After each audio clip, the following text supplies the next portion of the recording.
how I became familiar with the Bedford branch is in the engineer training program, in the OJT portion of the engineer school. We were assigned mostly to freight service, but they wanted all of us to get 2 weeks in passenger service and 2 weeks on a yard switcher. So my 2 weeks of passenger service, I was assigned to John Kempton as my instructor, John Kempton Sr. And John worked out of Bedford. John would come in the morning on train 728, a morning local, just a single car, and then we'd make 2 round trips to Lowell and then go back out to Bedford in the evening rush hour. And John really liked working the Bedford local. John knew every passenger on the train by name. That was his fun for the day. So he would run the Bedford local in the morning, and then I would make, with John with me, the 2 round trips to Lowell, and then John would drive the Bedford local back out in the evening.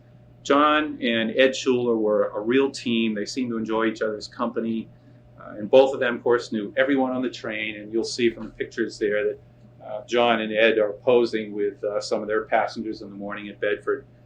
It was a pretty laid-back, congenial train. It was like a short line railroad or stories you've read of trains back in the late 19th century, early 20th century, where it sort of had a schedule of its own, and you heard the stories of the drinking parties on the train. At every holiday, there was a great deal of merriment on the train, and truly everyone on that train knew everyone else, and everyone had assigned seats.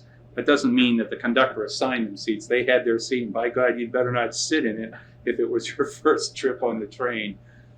And it was just a delightful time. I had never been up the Bedford branch before, and I was pleased that I got assigned to that job, because as a train buff, you like to go to unusual places, and it really was a different world. I mean, when we made our 2 round trips daily to Lowell, we were going 60 miles an hour, and schedules and signals. There were no signals on the Bedford branch. There were no open stations. And Lake Street was a stop where they stopped in the street, and I know there was at least one other place. I think it was Woburn Street. We had to stop because there was no crossing protection. There were no flashers, no gates, and Eddie Schuler would have to get off and walk out in the middle of the crossing with a flag.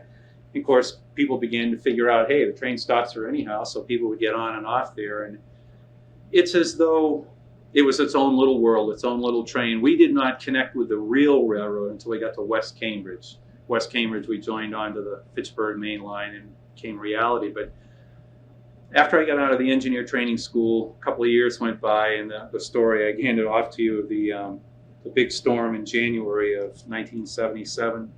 Now, it was so bad that during that big storm, January 10th, they knew the storm was bad enough. They put an engine on the train, and the train made it out to Bedford that night. And John told me afterwards that he couldn't even back the train up. He couldn't go forward because when he stopped, you've seen from the snow pile was up to the bottom of the engineer's window, and the switcher they put on. Then the decision was made. That was it. I mean, by that point, there was the only thing running on the branch. It was, for a single train, it was fairly well attended, but it was the kind of situation, if there was no other economic justification, the 30, 40 riders a day would not justify the 13 miles of track for maintenance. Now, had the Bedford branch been, say, a busy stub-end branch with a lot of freight service, that train would probably exist today.